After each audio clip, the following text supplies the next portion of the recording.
মুসলমানরা নিজেদের টাকায় নিজেদের ধর্মীয় শিক্ষা শেখাবে, সঙ্গে চলমান সাধারণ শিক্ষাও দেবে। এখানে সরকারের হস্তক্ষেপটা, আমরা সাধারণের থেকে দান সংগ্রহ করে এই প্রতিষ্ঠানগুলো চালিয়ে থাকি, যেখানে সরকারের 10 পয়সা সহযোগিতা নেই। খারিজি মাদ্রাসা একটা শিক্ষা ব্যবস্থা, যদিও সেখানে প্রাধান্য পায় ধর্মীয় শিক্ষা, কিন্তু বর্তমান দেশের প্রচলিত সাধারণ শিক্ষাকে উপেক্ষা করে নয়। আমাদের ছাত্রছাত্রীরা যথারীতি মাধ্যমিক, উচ্চ মাধ্যমিক এবং গ্র্যাজুয়েশন লাভ করে, সঙ্গে আমরা সাধারণের থেকে দান সংগ্রহ করে আমরা এই প্রতিষ্ঠানগুলো চালিয়ে থাকি, যেখানে সরকারের 10 পয়সা সহযোগিতা নেই। এখন যদি সরকার মনে করে লিগালি বা বৈধভাবে যে প্রতিষ্ঠানগুলো চলছে সেগুলোকে সরকার বন্ধ করবে, এটাকে আমরা নিশ্চয়ই এক কথায় বলবো, এটা একটি ধর্মের প্রতি দ্বিচারিতামূলক আচরণ ছাড়া আর কিছুই নয়।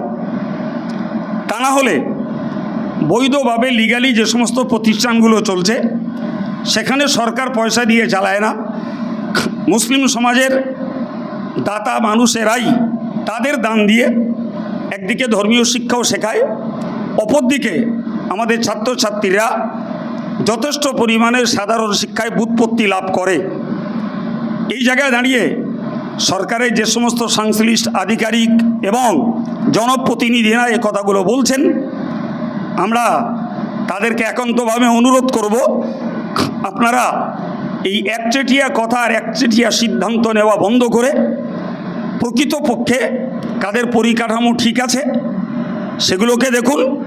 সত্যিই যদি কারোর পরিকাঠামো ঠিক না থাকে তাহলে সেগুলোর ব্যাপারে আইন যেটা বলবে সে পথে চললে আমাদের আপত্তি থাকবে না।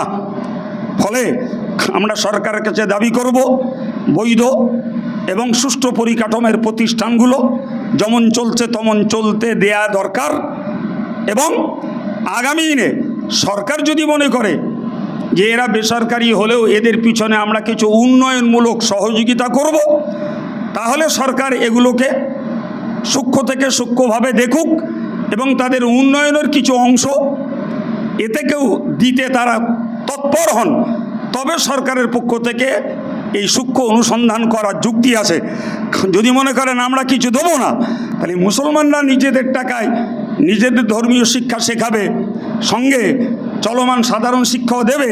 এখানে সরকারের হস্তক্ষেপটা আমরা নিশ্চয়ই একটি অনধিকার চর্চা বলে মনে করছি।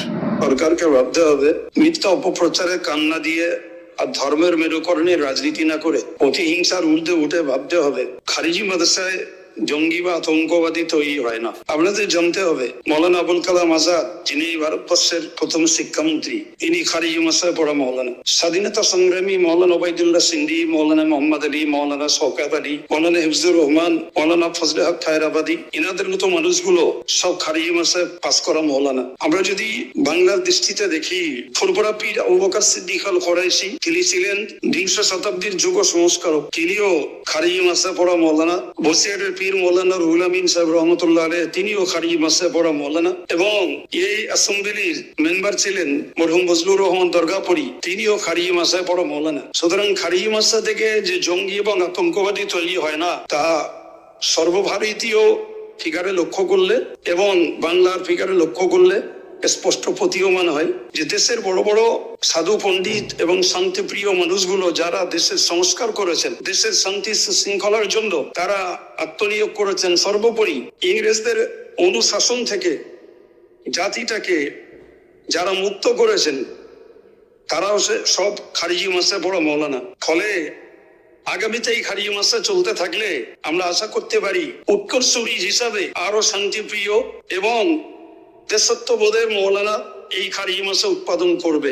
সুতরাং সরকারকে অপপ্রচারে কান্না দিয়ে ধর্মের মেরুকরণে রাজনীতি না করে প্রতিহিংসা ছেড়ে প্রকৃত নাগরিকত্বের দৃষ্টিতে এবং সংকীর্ণতার ঊর্ধ্বে খারিজি মাদ্রাসাকে মূল্যায়ন করার জন্য আমরা আমাদের পক্ষ থেকে একান্তভাবে দাবি রাখবো। সরকার যদি সাধুহন সদিচ্ছা থাকে, তাহলে আশা করি আমাদের কথাগুলো সত্যতা বাস্তবে প্রমাণ পাবেন। আপাতত এতটুকুই বলে ক্ষান্ত হচ্ছি, প্রয়োজনে আবার কথা বলবো।